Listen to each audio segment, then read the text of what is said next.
તો દોસ્તો આજે હું વાડીએ આવ્યો હતો. વાડીએ માવઠાના કારણે ઘઉં ઢળી ગયા છે આકા, અને મારા પપ્પા છે ને એ ઘઉં ઊભા કરે છે. દેખાડું તમને. જો પપ્પા, ઘઉં કા ઊભા કરો છો? ઘઉં ઊભા કરે ને ખાવા લોટ ન રહે કાંઈ. હા, આયુ ચાલે છે ને પછી દાણા નહીં રહેતા મારા ખર્ચે હોય એટલે કીધા ઊભા કરીને થોડા થોડા હાથમાં આવે તો ખવડાવી તો ખરા. અમારા ભાવ જે આવું હોય આવે, પણ બિચારા ખાઈ જીવે ને. હા, એ વાત સાચી હો. સારું છે, ખેડૂતને મહેનત કરવી પડે. પણ હવે આ ભગવાનને એક વાર અમારી વાહે પડ્યો છે ને એક વાર આ બમ ગોળાવાળા વાહે પડ્યા.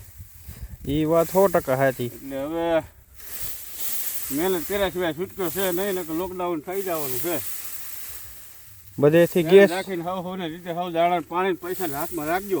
ગેસ બંધ થઈ ગયા છે. હા, નકર પછી નહીં કાંઈ હોય તો ખાવા નહીં રહે, પછી હાલીને નહીં જવા રહે. સિટીમાંથી આવીને લાકડા વીણવા જવું પડશે કુવાડા લઈને.